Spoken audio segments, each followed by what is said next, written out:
Hello and welcome to this lesson. In our previous lesson, we used the vertical line test to show what a function is and what a function is not. In this lesson, we want to find out how to determine if an equation is a function. But first of all, we want to remind ourselves of what a function is. And we said a function is any relation whose domain has only one value in the codomain, or its x value have only one y value. So let's try and find out if our y values in this equation are going to give us just one. Our x values are going to give us just one y value. So let's see. So looking at this question, I can subtract x from both sides. I want to make y the subject. So x from both sides, I would have y squared is equal to 16 minus x. So making y the subject, I'm going to find the root of both sides this way, and then I'm going to have y is equal to root of 16 minus x. Now we know that the root of any number, it's going to give us a positive and a negative value. So we can say y is equal to plus or minus root of 16 minus x. So to make this thing more appreciable, we probably could put a number here for the x value. So if our x value is going to be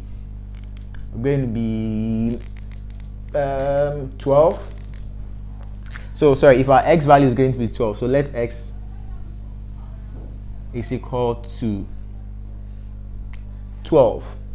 So that is going to be y is equal to plus or minus root of 16 minus 12. And then 16 minus 12 is of course 4. So y is equal to plus or minus root of 4. That will be plus or minus 2. So it means that y is going to be equal to plus 2 or minus 2. So if we'd have to write a coordinates, we'll have something like this. We would have 12 positive 2 or 12 negative 2. And since 12 is having more than one value as its y, since x have more than one value, which is 2 and negative 2, we can therefore say that this is not a function. Clear on that? All right. So this is not a function. It's not a function. Okay, next question. Now how to determine, let's x squared plus 3x minus 7y plus 4 is equal to 0. So let's make y the subject. First of all, so that would be 7y. Just transfer this to this side. 7y is equal to x squared plus 3x plus 4.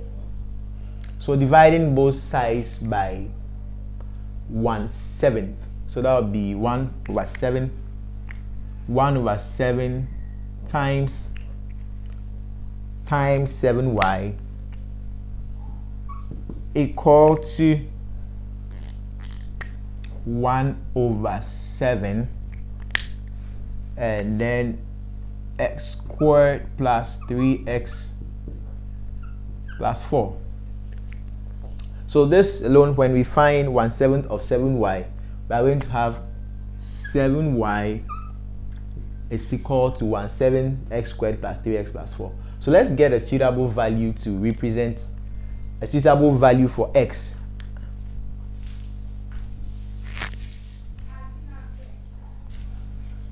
So if x is 2, if our x value or our domain is 2, or our input value is 2, we would have 1/7 into bracket 2 squared plus 3 times 2 plus 4. So okay, I just took this off. So 1/7 of 7 give us just y. Okay, so y is equal to 1/7 So 4 plus 6 plus 4. 4 plus 6 plus 4.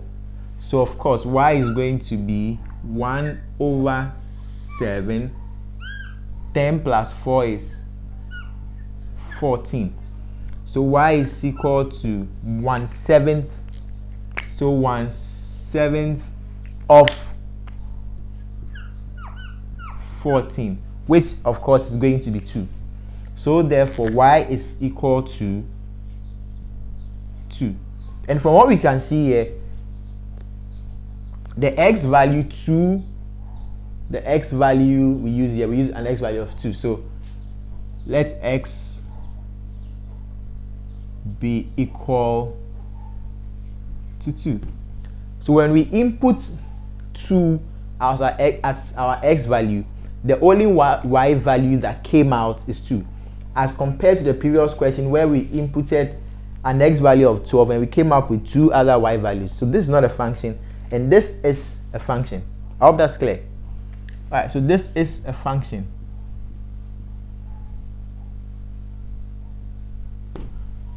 Perfect. Now let's try this other one. Y is equal to root of 4x plus 16. So this will be, I think y is already made a subject here, so we'll make things easier. So let's say x is 4. So if we should substitute 4 into this equation, we would have y equals to root of 4 times 4 plus 16. And then the root of any number gives us a plus or a minus. So we have plus or minus root of 16, which of course is 4 plus 16. So y is either going to be 4 plus 16 or y is equal to minus 4 plus 16. So y in this case would be 20, or y in this case is going to be 12. Going to be 12. So this coordinates of this x value or this input value of 4 can now have a coordinate like this: 4, 20 or 4, 12, 4, 12 or 4, 20. So since this 4 has 2 different values as its output, it is therefore not a function.